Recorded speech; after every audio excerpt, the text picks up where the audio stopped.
Hi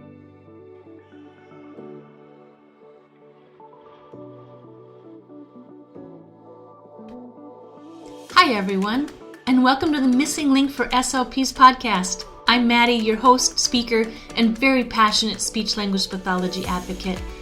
If you are new to the field of speech pathology or just want to stay fresh, this podcast is for you. Here, I will share with you my wisdom and experience of more than 23,000 hours of one-on-one skilled intervention working around the world as an in-the-trenches medical SLP. And now, as an assistant professor for an accredited CSD program, I want to help you see the big picture of what you're doing and connect those small dots of what you know and how to apply it in your practice. Those missing links, helping you be the best, most confident, and most effective SLP you can be.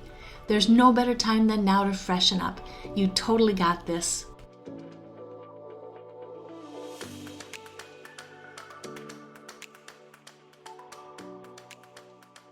In this episode of the Missing Link for SLPs podcast, I want to talk about impostor syndrome and how to build your confidence as a speech-language pathologist. A lot of post-it notes that come up to me at the end of class or get slipped under my door is, how can I feel more confident? So I understand this question coming from students because they're learning a new skill. And I understand this question coming from those of us who don't feel as confident in who we are or what we're doing. So when I stepped out of my medical setting and into the academic setting as an assistant professor, I struggled a little bit with imposter syndrome myself because I have a master's degree. And I almost said I only have a master's degree, but then I am working on changing my way of thinking. I have a master's degree. I don't have a PhD, but I don't need a PhD, nor do I necessarily want a PhD. But for some reason, when I was stepping into the academic field and the academic setting, I just felt like I was stepping into the land of giants. So many PhD speech pathologists out there. And I thought, my word, I'm never going to live up to them. But I realized that I can live in my own genius. And I'm good at what I am good at. And I'm not pretending to be a PhD. I am pretending nothing. I'm just being me at my master's level. Stepping into the internet, doing these podcasts has also been hard, because it's just me sitting here talking to a microphone, and I think to myself, am I telling people, am I sharing stories that really have merit to them? And sometimes the speech pathology world is not such a friendly world, and I don't want to get ripped apart, and I don't want to get, hate mail and all of this stuff. But then I realized that I've got to step forward and be brave. And I'm not impostoring anything. I'm not pretending to know things that I don't know. I'm just being me. So I understand where the lack of confidence can come in sometimes, and where sometimes we can feel like imposters. So that's why I chose to talk about this today. I want to discuss ways to improve our overall confidence and to change our way of thinking. So a lot of times people who struggle with imposter syndrome will have questions that run through their heads like little mice. What if I make a mistake? What if they find out I'm not any good? What if? Research shows, when I was preparing for this article, I looked up research. Research shows that 70% of us have some difficulties with our confidence. So the thoughts that you have of not being overly confident are not unreasonable. In fact, as a clinical supervisor, I would rather have a student that comes to me not as confident than somebody who's overly confident, because somebody who's overly confident tells me that she may not be thinking things through all the way. She may be making decisions that are possibly not in the patient's best interest. So the fact that you're not overly confident is probably a good thing.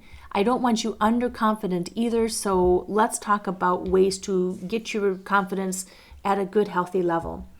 The best way to stop feeling like an imposter is to stop thinking like an imposter. And yes, it's as easy as that.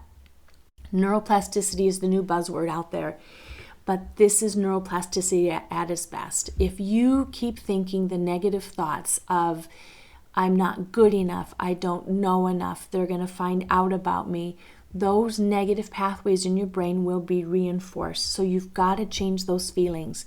To stop feeling like an imposter, you've got to stop thinking like an imposter. So the first thing to do is change the way you think. Separate your feelings from fact. Recognize when you should feel fraudulent and when you shouldn't feel fraudulent. Rewrite your automatic negative thoughts and let go of that perfectionism. You don't have to be perfect. In fact, no one is, and no one does have to be perfect. Accentuate the positive. Develop a new response to failure and mistake making, and realize you don't have to know everything. So let's separate feelings from facts. Sometimes you will have these feelings of, I didn't do a very good job at that, or something where you're just not complimentary to yourself. Is that a feeling or is that a fact? Feelings are not always accurate. Facts are. So question yourself, when you have those feelings, is that feeling accurate? Did you really not do a good job? Were you really wrong? Were you not prepared? Or did you just not do the best job that you wanted to because you're being a perfectionist? So rewrite your automatic negative thoughts and let go of perfectionism. You don't have to be perfect. You do want to do your best, and that's okay. If you're in this field, you're more than likely a high achiever, and being a high achiever is fine. Being an overachiever and a perfectionist is not such a healthy thought pattern. So let go of some of those. Separate feelings from facts. When you don't feel that you've done your best or you've done something not perfectly, let it go and be kind to yourself and accentuate the positive things that you did do. You did do a good job with something that you did. Focus on those things and develop a way of rephrasing your negative things into positive things. Accentuate the positive. If and when you do have a failure or make a mistake, develop a new response to that. We all do something wrong.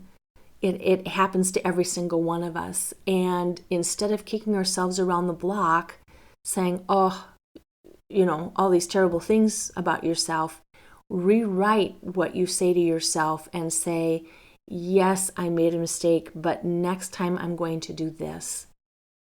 Realize everybody makes mistakes, and how you respond to those mistakes and those failures determines much of your mindset and success for the future. And realize you don't have to know everything. Nobody does. Let somebody else be the expert in another area, and you be the expert in your area. So the first thing to do on building your confidence in changing imposter syndrome is change your thinking. Second thing to do is collect your positive experiences. That's going to help change your way of thinking. Those little thoughts, those little awards that you get at work, those little post-it notes that people send you, the thank you notes, the positive things people say about you, write those down. Keep them in a file folder, pin them on your bulletin board at your work, behind your desk. Keep track of those things. There's a lot of people who will see good in you, and keep track of those things. Look at your education and your training. I was talking with a student the other day, and she's like, I just don't feel like I know what I'm doing, which is fine. That's okay. But trust. I asked her, I said, well, did you do good in school? She said, yeah, I did great in school. And I said, well, then trust that your professors taught you well and that you know the material. And students are interesting because you've got this knowledge up here, but you're learning to apply it in the clinical setting. That's what this podcast is all about. It's about taking what you know and applying it in the clinical setting. So when you struggle with feelings of confidence or imposter syndrome, rationally talk to yourself in your mind and say, you did a good job at school and you've done well with your grades and your professors have said you've done well. Look at those positive experiences and trust in that. Trust in that. Listen to what your professors have said and listen to what your colleagues say. They are going to pull out some positive things about you. If you are unable to grab some of those things, go to a trusted colleague and say, I'm struggling a little bit right now. Can you help me identify some areas of strength that I have? And then build on those areas of strengths. And the third section, after changing your thinking and collecting positive experiences, is visualize your success. One of my favorite quotes is, success comes not to those who deserve it, but to those who work hard for it. Building your confidence, overcoming imposter syndrome is something that you have to work hard for. It does not come naturally. Overcoming, you have to discipline your thoughts, problem solve solutions, and develop contingency plans when your thinking is not optimal. But it's worth it, and you have the power to change the way you think. You have the ability to build your confidence and do away with imposter syndrome. Now, that being said, I am but a medical speech pathologist, and sometimes confidence and imposter syndrome issues go deeper than a podcast. So I'm a big proponent of mental wellness. So if you feel that you would benefit from a non-biased third party, seek out the help of a counselor. Listen to uplifting podcasts. Find other resources out there on the internet to help build your confidence. I am a confident speech pathologist, but I have not always had this confidence. As I mentioned at the beginning, I had to learn how to be confident in a brand new setting, mainly a campus setting, and I've had to learn how to be confident here on the internet. It's taken hard work, but it's definitely worth the rewards. So I encourage you to step into that confidence and go be the best you can be. So at the end of every podcast, I'll include a challenge for the week. And the challenge for this week is to recognize one sabotaging thought a day this week and turn it into a positive thought. Just one a day. Recognizing those negative thoughts will soon become easier and turn into a healthy habit. Quote of the week is, trust yourself. You know more than you think you do. That's by Benjamin Spock. And your tips for success. Remember that successful people have challenges as well, but they've learned to overcome their challenges. So spend 15 minutes tonight learning about someone you look up to and what they did to overcome their challenges. Learn to emulate those that you admire and respect. Your download for this week is the show notes. And upcoming topics, our very next upcoming topic is SLP scripts. This upcoming topic is a hot topic with the students that I work with. And SLP scripts are what to say for those crucial conversations and how to start those conversations, keeping them lean, agile, and effective.